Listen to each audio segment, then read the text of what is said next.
Hello दोस्तों, आपके लिए लेकर आया हूं एक नया इतिहास। एक तरफ औरंगजेब की वो शाही मुगल सेना जिसके पास तोपें थीं, बंदूकें थीं और हजारों तलवारें थीं। और दूसरी तरफ कोई राजा नहीं, कोई तोप या सैनिक नहीं, बल्कि वो लोग जिनके शरीर पर लोहे का कवच नहीं, सिर्फ राख थी। जिनके हाथों में तलवारें नहीं, सिर्फ त्रिशूल और चिमटा था। इतिहास की किताबों ने आपको पानीपत और हल्दी घाटी तो पढ़ाया, लेकिन 1664 का वो युद्ध क्यों छिपा लिया गया, जहां मौत भी डर गई थी। आज हम उस अनसुने युद्ध की फाइल खोलेंगे जिसने दिल्ली के तख्त को हिलाकर रख दिया था। साल था 1664। औरंगजेब का फरमान जारी हो चुका था। उसकी नजर सीधे काशी विश्वनाथ मंदिर पर थी। इरादा साफ था, मंदिर को तोड़ना और काशी की पहचान को हमेशा के लिए मिटा देना। मुगल सेनापति अपनी विशाल सेना लेकर बनारस के घाट की तरफ बढ़ रहा था।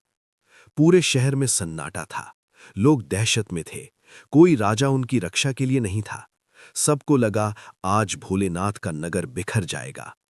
लेकिन उन्हें नहीं पता था कि गंगा के किनारे धूनी जमाकर बैठे वो अघोरी और नागा साधु सिर्फ तपस्या करना नहीं जानते, वो तांडव करना भी जानते हैं। जैसे ही मुगल सेना ने मंदिर की ओर पहला कदम बढ़ाया, अचानक हवा का रुख बदल गया। हवा में हर हर महादेव की ऐसी गूंज उठी कि घोड़ों के पैर थम गए। ये महानिर्वाणी अखाड़े के नागा साधु थे। न कोई कवच, न कोई डर। सुबह के सूरज की पहली किरण के साथ युद्ध शुरू हुआ। मुगलों को लगा ये नंगे बदन वाले साधु तोप और तलवार के सामने कितनी देर टिकेंगे। लेकिन वो गलत थे। इतिहास गवाह है, उस दिन साधुओं ने तलवारें नहीं चलाईं। उनके हाथों में जो चिमटे और त्रिशूल थे, वो मुगल तलवारों से तेज चल रहे थे। कहा जाता है कि नागा साधु उस दिन इंसानों की तरह नहीं, बल्कि स्वयं महाकाल के गणों की तरह लड़ रहे थे। उन्हें दर्द का एहसास ही नहीं हो रहा था। एक साधु गिरता तो चार और खड़े हो जाते। आधुनिक हथियारों से लैस शाही सेना उन तपस्वियों के आगे घुटने टेकने लगी थी। सूरज ढलने तक जो मंजर था, उसे देखकर मुगल सेनापति की रूह कांप गई। गंगा का पानी लाल हो चुका था। मुगल सेना अपनी जान बचाकर भाग खड़ी हुई।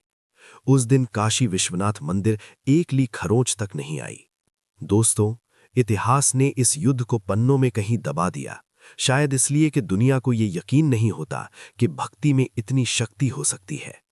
धर्म की रक्षा महलों में बैठे राजाओं ने नहीं, बल्कि धूणी जमाकर बैठे साधुओं ने की थी।